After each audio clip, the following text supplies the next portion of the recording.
Dear students, how are you? Hope all you are fine. তোমরা কেমন আছো? আশা করি তোমরা সবাই ভালো আছো। Welcome to my YouTube channel, English Teacher. In today's class, we are going to talk about the sonnet number 18 of West Bengal Board by William Shakespeare. আমার ছাত্ররা তোমরা আশা করি ভালো আছো। আজকের ক্লাসে আমি তোমাদের উইলিয়াম শেক্সপিয়ারের 18 নম্বর সনেটটা, যেটা তোমাদের ওয়েস্ট বেঙ্গল বোর্ডের ক্লাস 12-এর জন্য আছে, সেটা নিয়ে আলোচনা করব এবং সেটাকে ডিকনস্ট্রাক্ট করব এবং সেটা সম্বন্ধে তোমাদের ডিটেলস ব্যাখ্যা দেবো। তোমরা যদি আমার পড়ানো পছন্দ করে থাকো তাহলে আমার চ্যানেলটা লাইক করো, শেয়ার করো, সাবস্ক্রাইব করো এবং নোটিফিকেশানে গিয়ে বেল আইকনটা প্রেস করে দিও, কারণ এরকম আরও নানা রকমের ডিটেলস ডেসক্রিপশান তোমাদের কাছে আমি পাঠাতে থাকবো। যদি তোমরা সাবস্ক্রাইব না করো বা বেল আইকনটা না প্রেস করো তাহলে কিন্তু তোমাদের কাছে সবসময় নোটিফিকেশানগুলো যাবে না, তোমাদের কিন্তু মিস হয়ে যেতে পারে পড়াটা। তাই কথা না বাড়িয়ে আমি তোমাদের কাছে আজকেই সনেট নাম্বার 18টাকে রিপ্রেজেন্ট করছি, ভালো করে বোঝো। দেখো, উইলিয়াম শেক্সপিয়ারের আগে যে সনেট লেখা হয়নি এরকম নয়। উইলিয়াম শেক্সপিয়ারের আগেও সনেট লেখা হয়েছিল এবং উইলিয়াম শেক্সপিয়ারের পরেও সনেট লেখা হয়েছে। তা উইলিয়াম শেক্সপিয়ারের সনেটটা তোমাদের কাছে এত গুরুত্বপূর্ণ কেন সেটা জানতে হবে। প্রথমে বলে রাখি, what is sonnet. Sonnet is a poetry of 14 lines that has 2 part in it. তাহলে সনেট একটা 18 লাইন, সনেট একটা তোমাদের 14 লাইনের কবিতা, যেটাতে দুটো ভাগ আছে। একটা 8 লাইনের ভাগ, যেটাকে প্রথম ভাগ বলা হয় অক্টেভ, এবং শেষে একটা 6 লাইনের ভাগ, যেটাকে বলা হয় সেস্টেট। তো উইলিয়াম শেক্সপিয়ারের আগেও সনেট লেখা হয়েছিল, কিন্তু মজার ব্যাপার হচ্ছে উইলিয়াম শেক্সপিয়ারের আগে যে সনেটগুলো লেখা হয়েছিল সেই সনেটগুলোতে কিন্তু আমরা যদি ভালো করে পড়ি দেখতে পারবো যে সনেটগুলোতে কিন্তু একটা প্রথা মানা হয়েছিল, সেটাকে বলা হতো পেট্রার্কান ফর্ম অফ সনেট। এই পেট্রার্ক সনেট লিখতেন তার মানে তার বিলাভেড লরাকে নিয়ে, এবং তার আগের যে সনেটগুলো ছিল বা তার পেট্রার্কের আগে বা পেট্রার্কের পরেও পরবর্তীকালেও যে সনেটগুলো ছিল সেগুলোও কিন্তু ওই রকম, তাহলে dedicated to a special lady. এবং সনেটারিং ট্র্যাডিশনটা যদি আমরা দেখি, সনেটারিং ট্র্যাডিশনটা কি ছিল, যে একজন মানুষ তার বিলাভেডের জন্য পোয়েট্রি লিখবে এবং তার বিলাভেডটা কীরকম, সে একজন লেডি এবং তার ভালোবাসার মানুষ বা বিলাভেড সে কিন্তু আকাশের দেবী, গডেস লাইক অ্যাট্রিবিউশন এবং হাইপারবোলিক অ্যাট্রিবিউশন ছিল। হাইপারবোল কথার মানে কি, এক্সাজারেশন অফ ওয়ার্ডস, মানে যা জিনিস তার থেকে বাড়িয়ে বা কমিয়ে বলা। তো এই সমস্ত বর্ণনাগুলো ছিল। এবং উইলিয়াম শেক্সপিয়ারের আগের খুব গুরুত্বপূর্ণ কিছু সনেট সিকোয়েন্স হচ্ছে, তো উইলিয়াম শেক্সপিয়ার সনেট লেখার আগে কিছু গুরুত্বপূর্ণ সনেট সিকোয়েন্সও বেরিয়েছিল, যেমন পেট্রার্ক তার মিস্ট্রেস লরাকে নিয়ে লিখেছিল। এটাও কিন্তু ওই রকম, মানে লরা যেন দেবী, পেট্রার্ক যেন বসে আছেন তার দেবীকে দর্শনের জন্য।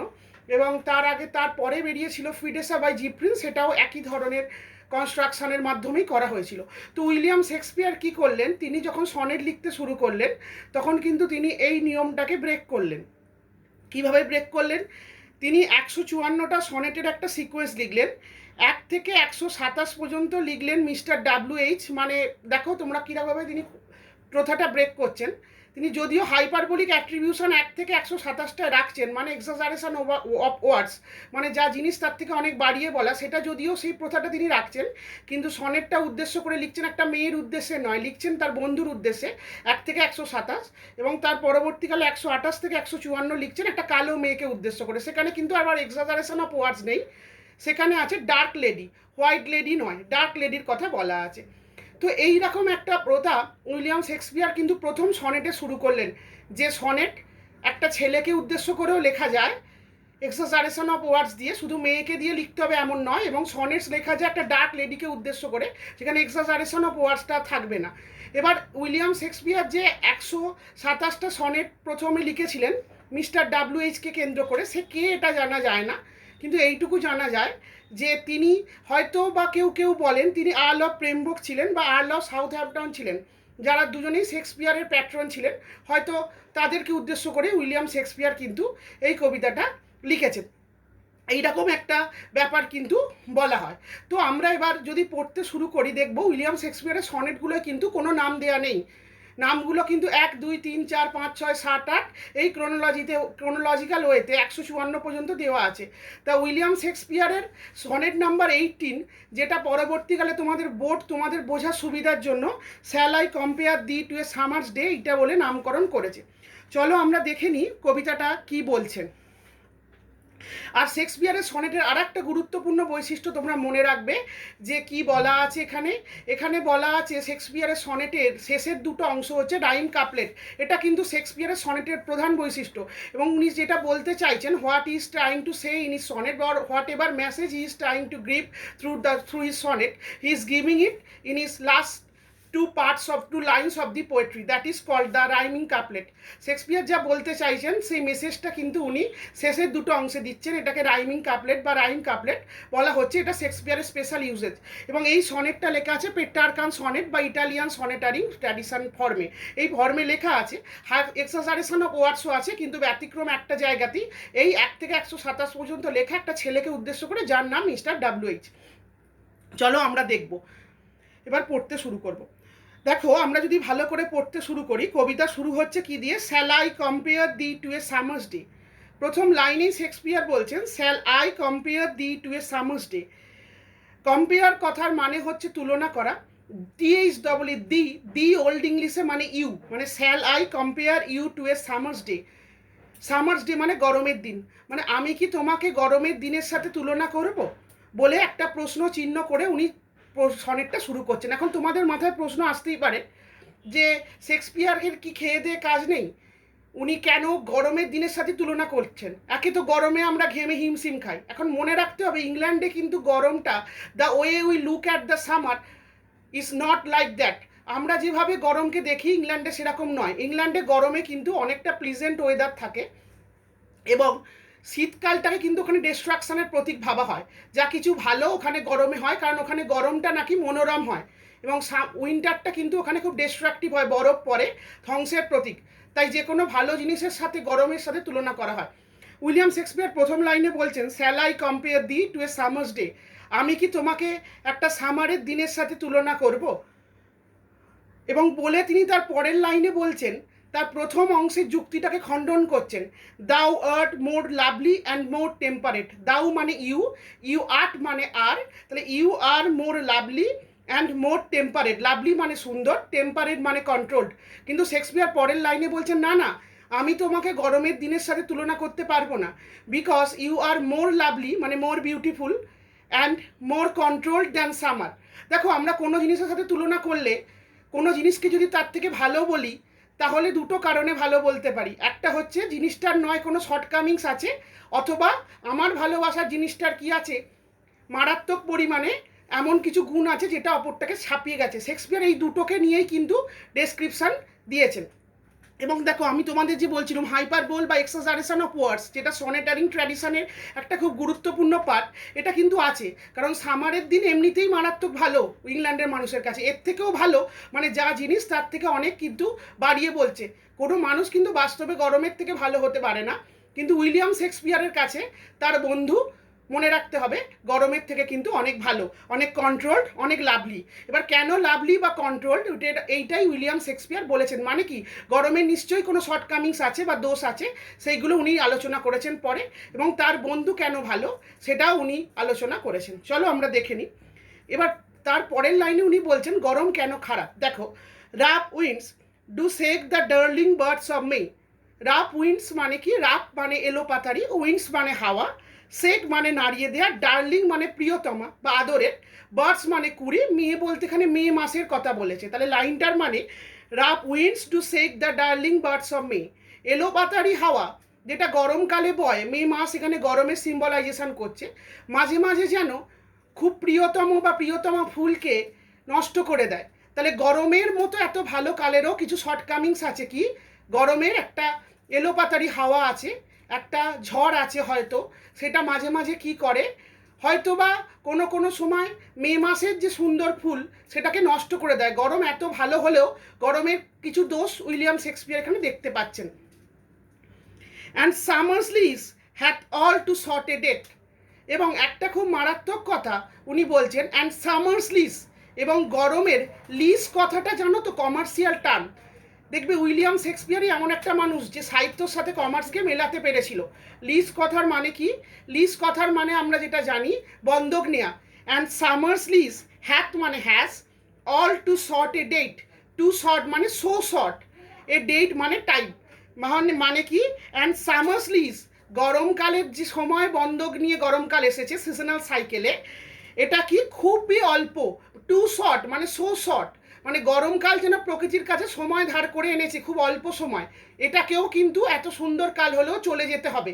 এই কারণে শেক্সপিয়ার বলছেন যে গরমকালের থেকেও আমার বন্ধু ভালো, কারণ আমার বন্ধুকে সময় ধার করে আসতে হয়নি, কিন্তু গরমকাল কি করেছে যেন প্রকৃতির কাছে সময় ধার করে এসেছে, যেন he has certain time limits after which he has to গো। হ্যাঁ, এটা আমরা জানি প্রকৃতির নিয়মে গরমকালকে চলে যেতে হবে, শীতকালকেও চলে যেতে হবে, প্রত্যেক কালকেই চলে যেতে হবে, কারণ it is the law of nature.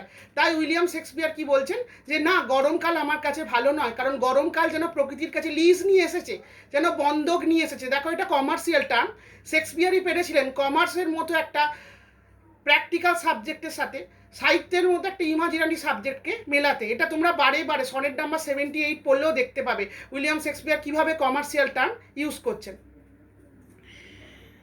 এবার তিনি আরও গরমের কিছু দোষ বলছেন।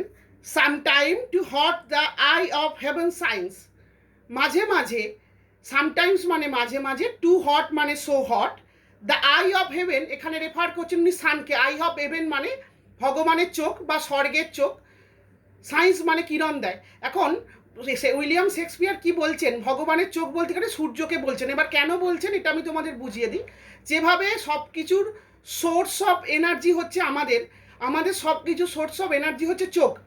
কেন আমরা বলি আমাদের সব কিছু এনার্জি থাকলেও আমরা চোখ না থাকলে কিন্তু সবটাই বৃথা, আমাদের জীবনে একটা ইম্পর্টেন্ট পার্ট চলে যায়।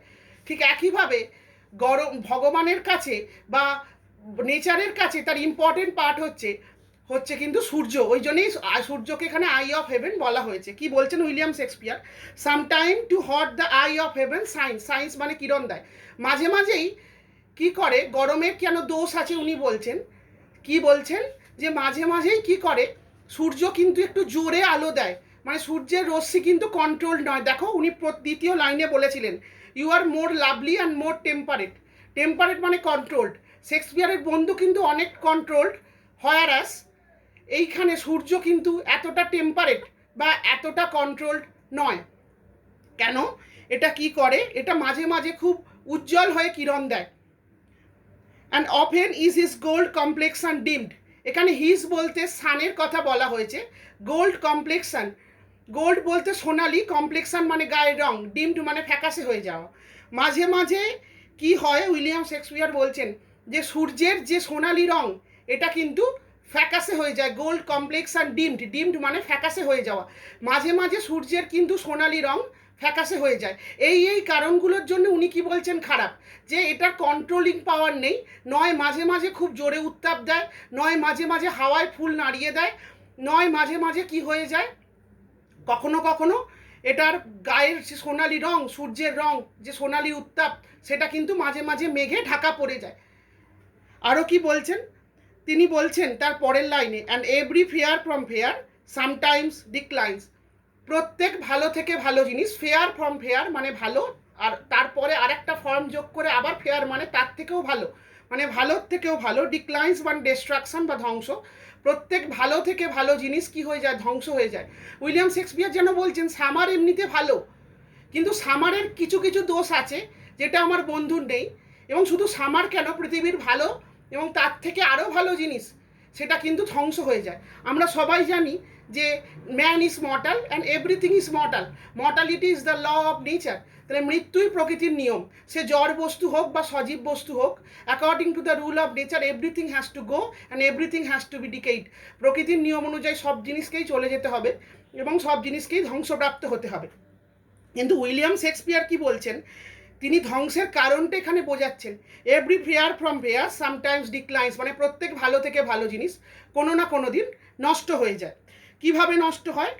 By chance or nature's changing course untrimmed, by chance মানে এখানে অ্যাক্সিডেন্টালি উনি বলছেন, মানে হঠাৎ করে, অর নেচার্স চেঞ্জিং কোর্স অথবা প্রকৃতির বদলে ফেলার নিয়ম, আনট্রিমড মানে কি, যা কিছু ট্রিম করা মানে যা কিছু বেড়ে ওঠা তাকে আনট্রিমড করা মানে তাকে কি বাড়তে দেওয়া, মানে প্রকৃতি কি করে যা কিছু জিনিস বেড়ে ওঠে তাকে দুভাবে ধ্বংস করে, সেটা ভালো হোক বা ভালোর থেকে আরও ভালো হোক। কিভাবে বলছেন উনি, বাই চান্স এটা অ্যাক্সিডেন্টালি হতে পারে, or nature's changing course untrimmed, অথবা প্রকৃতির বদলে ফেলার নিয়ম, মানে এটা ল অফ নেচারের কথা বলছেন। যে একটা হতে পারে কি যে অ্যাক্সিডেন্টালি সাডেন ডেথ হতে পারে যে কোনো জিনিসের, আর একটা হতে পারে কি নেচার্স চেঞ্জিং কোর্স, যে কথাটা আমি বলছিলাম যে ল অফ নেচার, পৃথিবীর সব জিনিসকেই নষ্ট হয়ে যেতে হবে একটা নির্দিষ্ট বয়সের পরে, সেটা আনট্রিমড মানে নষ্ট করে দেয়। তাহলে দেখো প্রকৃতির যে দুটো ল উনি বলছেন যে যে কোনো জিনিস সে যত ভালোই হোক না কেন তাকে কিন্তু চলে যেতে হবে। কিভাবে চলে যেতে হতে পারে, একটা অ্যাক্সিডেন্টালি হঠাৎ করে, অথবা আর একটা কি হতে পারে যে প্রকৃতির নিয়মে সেটা দীর্ঘদিন থাকার পরে আস্তে আস্তে ক্ষয়প্রাপ্ত হবে বা ধ্বংস হবে। তার পরের লাইনে উইলিয়াম শেক্সপিয়ার আনছেন সেই পেরিপেটিয়া মানে রিভার্সাল অ্যান্ড রেকগনিশন, যে কথাটা আমি বলি, এবং যেটা বলার পরে পোয়েট্রির পুরো ফর্মটাকে উনি যেন চেঞ্জ করে দিচ্ছেন, পোয়েট্রির পুরো মুডটাকে ঘুরিয়ে দিচ্ছেন। এমন একটা এক্সাজারেশন অফ ওয়ার্ডস বা হাইপারবোল, মানে যা নয় তার থেকে বাড়িয়ে বলছেন, কিন্তু এই বাড়িয়ে বলার মধ্যে এমন এক এপিগ্রাম মানে সাডেন শক লুকিয়ে আছে যেটা কিন্তু মারাত্মক, যদি তোমরা ভালো করে দেখো। But thy eternal summer shall not fade, thy কথার মানে ইয়োর, ইটার্নাল মানে কিন্তু যেটা অলওয়েজ বি দেয়ার, ইটার্নাল কথার মানে যার ধ্বংস হবে না, সামার মানে গ্রীষ্ম, উইল শ্যাল নট ফেড মানে নেভার বি ডিক্লাইন্ড। কিন্তু প্রকৃতির সব জিনিস ধ্বংস হয়ে গেলেও তোমার মধ্যে যে ইটার্নাল সামার আছে, দ্য ইটার্নাল সামার মানে the always staying summer of yours will always be there, মানে তোমার মধ্যে যে নিত্য গ্রীষ্ম আছে, তোমার মধ্যে যে উত্তাপ আছে, যে গ্রীষ্মের উত্তাপ আছে, তা কিন্তু গ্রীষ্মের থেকেও ভালো। কেন ভালো? কারণ গ্রীষ্মের কিছু কিছু শর্টকামিংস উনি বলেছিলেন বা দোষ বলেছিলেন, তার বন্ধুর মধ্যে এই দোষগুলো নেই, এবং তার বন্ধুর মধ্যে যে উত্তাপ আছে সেটা কি হবে, শ্যাল নট ফেড, এটা কিন্তু কখনোই নষ্ট হবে না। দেখো এইখানেই বলি পেরিপেটিয়া বা রিভার্সাল বা রেকগনিশন, মানে এই জায়গাটাতেই উনি কি করছেন, কবিতার মোডটাকে যেন কবিতার থিমটাকে উনি চেঞ্জ করে দিচ্ছেন। Not lose position of that fair দাও ওস্ট, পজিশন মানে অধিকার, পাওয়ার বা control, of that fair, fair মানে নাইস, দাও ওস্ট মানে দাও আর, তাহলে কি নট লুজ পজিশন মানে তোমার মধ্যে যে গ্রীষ্ম আছে, তোমার মধ্যে যে ন্যাচারাল হিউম্যানিটি আছে বা ন্যাচারাল ওয়ার্মথ আছে, ওয়ার্মথ মানেই গ্রীষ্মের সাথে মানুষের যে ভালো গুণ এটাকে তুলনা করা হয়েছে, সেইটা কখনো নষ্ট হবে না। ফেড মানে ডিক্লাইন্ড হওয়া। তার পরের লাইনে উনি বলছেন নন লুজ পজিশন, পজিশন মানে অধিকার বা কন্ট্রোল, লুজ মানে হারানো, আর তুমি হারাবেও না অধিকার। কিসের অধিকার? Of that fair the worst, fair মানে সুন্দর এখানে, আর ওস্ট মানে আর, মানে তুমি যতটা ভালো এর অধিকারও তুমি কোনোদিন হারাবে না। তুমি তো কোনোদিন তোমার মধ্যে যে উত্তাপ আছে সেটা নষ্ট হবেই না, তার থেকে আরও বড় কথা এটার অধিকারও তুমি হারাবে না। যেন উইলিয়াম শেক্সপিয়ার এখানে কনকারিং পাওয়ার বলছেন, আলটিমেটাম দিচ্ছেন, যেন ওই এর থেকে বড় আর কিছু হতে পারে না। তার পরের লাইনে উনি শেক্সপিয়ার একটা বিবলিক্যাল রেফারেন্স দিচ্ছেন, দেখবেন তোমরা, নট শ্যাল ডেথ ব্র্যাক দাও ওয়ান্ডারেস্ট ইন হিজ সাইড। তাহলে এই জায়গাটা খুব গুরুত্বপূর্ণ। এর পরের লাইনে উনি ক্লাইম্যাক্সিক্যাল অর্ডার, এই তিনটেকে তোমরা যদি একটা মোয়ের মতো করে পড়ো, যে তোমার মধ্যে তিনটে লাইন, যে তোমার মধ্যে যে গ্রীষ্ম আছে এটা তো নষ্ট হবেই না, এটা এক নম্বর।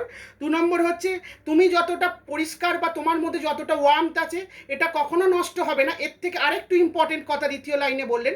তৃতীয় লাইনে উনি কিন্তু একদম আলটিমেটাম দিচ্ছেন, একদম ক্লাইম্যাক্সিক্যাল অর্ডার। দেখো ওয়ার্ড যেন অর্ডারে অনেক উঁচুতে উঠছে, গুরুত্বের দিক থেকে অনেক উঁচুতে উঠছে। 3 নম্বর লাইনে কি বলছেন, নট শ্যাল ডেথ ব্র্যাক দাও ওয়ান্ডারেস্ট ইন হিজ সাইড, এবং মৃত্যুও কি করতে পারবে না। ব্র্যাগ মানে বোস্ট, মানে বড় বড় কথা বলা, ডেথ মানে মৃত্যু, ব্র্যাগ মানে বোস্ট, দাউ মানে ইউ, ওয়ান্ডারেস্ট মানে কিন্তু টেনে নিয়ে যাওয়া বা ছায়ার মতো ঘোরা, ইনিস সাইড, সাইড মানে ছায়ায় বা আশ্রয়। তাহলে আমরা সবাই কিন্তু যতই বড় হই মৃত্যুর কাছে আমরা হেরে যাই, এভরিথিং মানে ডেকে বা ডিস্ট্রাকশনের কাছে আমরা হেরে যাই। দেখো এটা প্রকৃতির নিয়মে হয়, কিন্তু উইলিয়াম শেক্সপিয়ার লাস্টে এত গুরুত্বপূর্ণ কথা বলছেন, কি বলছেন, নট শ্যাল ডেথ ব্র্যাক দাও ওয়ান্ডারেস্ট ইন হিজ সাইড, মৃত্যু তোমাকে কখনো টেনে নিয়ে যেতে পারবে না। ব্র্যাক কথার মানে বোস্ট, মানে বড় বড় কথা বলা, মৃত্যু তোমায় কখনো তার ডেরায় মানে সেইড মানে ডেরা বা গুহা বা অন্ধকার আশ্রয়কে বলছে। মৃত্যু কখনো তোমাকে তার অন্ধকার আশ্রয়ে গিয়ে কি করতে পারবে না, তোমাকে তারকে নিয়ে বোস্ট করার কথা বলতে পারবে না। মানে মৃত্যু তো সবার থেকে বড়, তাই মৃত্যুর কথাই যেন শেষ কথা। উইলিয়াম শেক্সপিয়ার বলছে না, এইখানে যেন মৃত্যু তোমাকে নিয়ে বড় বড় কথা বলতে পারবে না, মৃত্যু তোমাকে তার নিজের ছায়ায় টেনে নিয়ে যেতে পারবে না। নট শ্যাল ডেথ ব্র্যাগ দাও, ব্র্যাগ মানে বোস্ট, মানে ইউ মানে তোমার সামনে আর যার সামনেই বড় বড় কথা বলুক, মৃত্যুর কথা শেষ কথা হোক, কিন্তু তোমার কাছে কি মৃত্যুর কথা শেষ কথা হবে না। Wanderest in is said, wanderest মানে ঘোড়া আর কি, মানে এখানে যেন ভূতের একটা রেফারেন্স দিচ্ছে, মানে গোস্টের রেফারেন্স, এবং সেইট কথার মানে ছায়ায়। তাহলে মৃত্যু তোমাকে নিয়ে কি করতে পারবে না, তার ছায়ায় নিয়ে যেতে পারবে না। এটা অনেকে বলে একটা বিবলিক্যাল অ্যালিউশন, মানে বাইবেলে এই কথাটা বলা আছে যে আমি মানে বিশপস বাইবেল তোমরা যদি পড়ো, যে আমি যদি মৃত্যুর কাছেও চলে যাই তাহলে আমি কি করব না, হাসি মুখে মৃত্যুর কাছ দিয়ে যাব। এই কথাটা উনি বলছেন মৃত্যুর উপত্যকায়, ভ্যালি অফ ডেথেও, বিশপস বাইবেলে এটা বলা আছে, ভ্যালি অফ ডেথেও আমি হাসি মুখে যাব। এই অ্যালিউশনটা এনেছেন। অ্যালিউশন মানে কোনো অতীতকালের ঘটনা বা পুরনো রেফারেন্স, পুরনো মহান জিনিসের রেফারেন্স টেনে এনে বলা। এখানে যেন ওই রেফারেন্সটাই বলছেন, যেন বলতে চাইছেন গডের যেরকম ক্ষমতা আছে ডেথকে কনকার করার, যেন উইলিয়াম শেক্সপিয়ারের বন্ধুরও ক্ষমতা আছে ডেথকে কনকার করার। এবার কার জন্য সেই ক্ষমতাটা হয়েছে আমরা দেখব পরের লাইনে। কেন, তার পরের লাইনে উনি কারণটা বলছেন, কেন মৃত্যু তোমাকে তার অন্ধকারে নিয়ে গিয়ে তোমাকে একটা ছায়ায় পরিণত করতে পারবে না, বা মৃত্যুর করাল গ্রাসে তুমি কখনোই বন্দী হবে না। দেখো পরের লাইনে উনি বলছেন, when in eternal lines to time thou গ্রোয়েস্ট।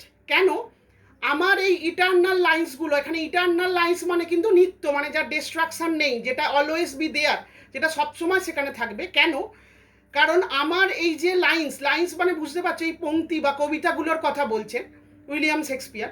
কি বলছেন উনি, বলছেন আমার যে এই কবিতাগুলো আছে, লাইন্স মানে এই কবিতা, এর মাধ্যমে two time thou গ্রোয়েস্ট, to time মানে সময়ের সাথে সাথে, গ্রোয়েস্ট মানে গ্রো করা, গ্রোয়ের সুপারলেটিভ ফর্ম যেন উনি ইউজ করেছেন। এটা উইলিয়াম শেক্সপিয়ার একটা মারাত্মক গুণ, উনি ওয়ার্ডের কয়েনেজ মারাত্মকভাবে ভালো জানতেন। উনি কি বলছেন, কেন মৃত্যু তোমাকে টেনে নিয়ে গিয়ে বড় কথা বলতে পারবেন না, ঘুরিয়ে বলছেন it is because of my poetry, because of my lines, because of this sonnet number 18 and this sequence of sonnet, death will never brag in front of you. তাহলে আমার এই কবিতার জন্যে, আমার এই সনেট নাম্বার 18 এবং তার সিকোয়েন্সগুলোর জন্যে মৃত্যু তোমায় কি করতে পারবে না, কখনোই টেনে নিয়ে যেতে পারবে না। কি করবে, তুমি কি হবে in eternal time, in eternal lines মানে যে সময় যে লাইন্সগুলো নষ্ট হবার নয়, মানে লাইন্সকে দেখো পার্সনিফিকেশন করা হয়েছে। পার্সনিফিকেশন মানে যার মানে মানে জ্বর ব্যক্তির মধ্যে জীবাত্মার গুণ আরোপ করা। লাইন্স কি কখনো ইটার্নাল হতে পারে, ইটার্নাল তো গড হয়, কিন্তু উইলিয়াম শেক্সপিয়ার যেন এখানে বাইবেলের রেফারেন্স দিয়ে নিজের কবিতার সাথে গডের তুলনা করছে। গডের যেমন ডিস্ট্রাকশন নেই, তেমন যেন শেক্সপিয়ারের কবিতারও ডিস্ট্রাকশন নেই, তাই শেক্সপিয়ারের বন্ধু আজীবন মৃত্যুর কাছে মাথা নত করবে না। কি বলছেন উনি, when in eternal lines to time thou growest, সময়ের সাথে সাথে তুমি আরও কি হবে, শুধু মৃত্যু তো তোমায় নিয়ে যেতে পারবেই না, সময়ের সাথে সাথে ইউ উইল বি বিগার, মানে সময়ের সাথে সাথে গ্রোয়েস্ট মানে বাড়বে, তুমি আরও বড় হবে। এবার দেখো শেক্সপিয়ারের শেষ দুটো অংশে আমরা চলে এসেছি কবিতার, মানে শেষটেপ পার্টের শেষ দুটো অংশ, শেষটেপ পার্টের মানে প্রথমটা 8 লাইন অক্টেট, তারপরে একটা শেষটেপ 6 লাইনের শেষ দুটো অংশকে আমরা রাইম কাপলেট বলি। এখানে উনি দেখো কি সুন্দরভাবে বলছেন, তাহলে তার যে কবিতার মেসেজ সেটা যেন উনি বর্ণনা করে দিচ্ছেন। কি বলছেন, so long as men can breathe or eyes can see. So long মানে ততদিন পর্যন্ত, কতদিন পর্যন্ত, লং মানে পর্যন্ত, তাহলে কতদিন পর্যন্ত তোমাকে মৃত্যু টেনে নিয়ে যেতে পারবে না, আমার কবিতার জন্য তোমাকে মৃত্যু নিয়ে যেতে পারবে না, এটা সত্যি কথা। এবং কতদিন পর্যন্ত টেনে নিয়ে যেতে পারবে না, so long as men can breadth, মানে মেন মানে মানুষজন, ব্রেথ মানে নিঃশ্বাস নেওয়া, অর আইস, আইস মানে চোখ, ক্যান মানে পারা, সি মানে দেখা। তাহলে যতদিন পর্যন্ত মানুষ নিঃশ্বাস নিতে পারবে, শুধু নিঃশ্বাস নেওয়া তো দূরের কথা, মানুষ যতদিন পর্যন্ত চোখে দেখতে পারবে, মানে so long as men will be in the on the earth, যতদিন পর্যন্ত মানুষ থাকবে পৃথিবীতে, ক্রিয়েশন অফ গড যতদিন পর্যন্ত পৃথিবীতে থাকবে, সেন্সিবল প্রাণী মানুষ যতদিন পর্যন্ত পৃথিবীতে থাকবে, so long lives this and this gives life's to thee. So long মানে ততদিন পর্যন্ত, লিভস দিস মানে এই মহান কীর্তি, এই মহান কীর্তি মানে এই কবিতাটার কথা বলছেন এবং তার কবিতার মাধ্যমে তার বন্ধুর কথা বলছেন। And this gives life's to thee, this gives মানে এটা দেবে, মানে এই কবিতাটা দেবে। দিস বলতে এই কবিতাটার কথা বলছে। লাইফ মানে জীবন, টু টিএইচ ডবল ই দি, দি কথার মানে কি ইউ, তার মানে এটা তোমাকে ততদিন পর্যন্ত জীবন দেবে, এবং শুধু জীবন দেবে না, তুমি ততদিন পর্যন্ত বেঁচে থাকবে, এবং বেঁচে থাকার থেকেও বড় কথা, you will be grown into life, তোমাকে জীবন দেবে। কথাটা তো সত্যি কথা। উইলিয়াম শেক্সপিয়ার দেখো ততদিন আগেও বুঝতে পেরেছিলেন, আজ থেকে কত বছর আগে উনি লিখেছেন, তখনও উনি বুঝতে পেরেছেন। কি বুঝতে পেরেছিলেন? যে আমার কবিতা এতই বিখ্যাত হবে যতদিন পর্যন্ত পৃথিবীতে একটা মানুষ থাকবে, এবং শুধু মানুষ থাকা তো দূরের কথা, যতদিন পর্যন্ত মানুষ নিঃশ্বাস দিতে পারবে, এবং যতদিন পর্যন্ত চোখে দেখতে পারবে, এবং যতদিন পর্যন্ত সেই ঠিক ততদিন পর্যন্তই কবিতা বাঁচবে। দিস মানে কবিতা, এবং এই কবিতার মধ্যে দিয়ে কে বাঁচবে? তুমি বাঁচবে। And this gives life to the, এবং এইভাবে এটা তোমাকে জীবন দেবে। এবার আমি তোমাদের বুঝিয়ে দিই জীবন দেওয়াটা কেন। কারণ দেখো, আমি তোমাদের কবিতাটা পড়ছি, পড়াচ্ছি, তার মানে কি আমি নিশ্চয়ই কারোর কাছে পড়েছি, তার মানে কি তিনি আমাকে এই জ্ঞানটা দিয়েছেন এই কবিতা পড়া সম্বন্ধে, এই উইলিয়াম শেক্সপিয়ারের সনেট নাম্বার 18 পড়া সম্বন্ধে। তার ফলে কি মিস্টার ডাব্লিউ.এইচ শেক্সপিয়ারের বন্ধু আমার মধ্যে বেঁচে আছে, এবং তো আমার থেকে তোমরা শুনছো, তোমাদের মধ্যে থেকে আরও ডাব্লিউ.এইচ বাঁচছে বেশি করে, এবং এটা আরও বেশি করে জীবন পাচ্ছে, এবং তোমরা যখন আরও নেক্সট জেনারেশনকে পড়াবে তোমাদের মধ্যে থেকে কেউ, তার মধ্যে দিয়ে ডাব্লিউ.এইচ বেঁচে উঠবে। তাই উইলিয়াম শেক্সপিয়ার বলছেন, সময়ের সাথে সাথে তো মানুষ বা যে কোনো জিনিস ফুরিয়ে যায়, তুমি শুধু বেঁচেই থাকবে তা নয়, ইউ উইল বি গ্রোন। দেখো এইখানে উইলিয়াম শেক্সপিয়ার ঘুরিয়ে তার শেষ দুটো অংশে তার কবিতারই জয়গান গাইছেন, এবং কি বলছেন, এই কবিতার যে জয়, এই কবিতার যে conquering power, the conquering power of poetry will made his friends to will give his friends into immortality. তাহলে এই যে কনকারিং পাওয়ার অফ পোয়েট্রি, কবিতার মধ্যে যে একটা সব কিছুকে জেতে নেওয়ার ক্ষমতা আছে, pen is mightier than sword, একটা তরবালের থেকে পেন যে শক্তিশালী, এই যে পেনের মধ্যে বা কবিতার কবির লেখনীর মধ্যে যে ক্ষমতা আছে, এইটা কিন্তু কি করবে, এটা পরবর্তীকালে তো আমার বন্ধুকে তো বটেই, এবং আমার কবিতাকেও বাঁচিয়ে রাখবে। দেখো শেষ দুটো লাইনে কিন্তু উনি কবিতারই জয়গান করলেন মেসেজ দিয়ে, ঘুরিয়ে তার বন্ধুর মাধ্যমে এই কথাটাই বললেন। ঠিক আছে, ভালো থেকো, সুস্থ থেকো। আশা করি তোমাদের আমি এক্সপ্লেনেশনটা বোঝাতে পারলাম।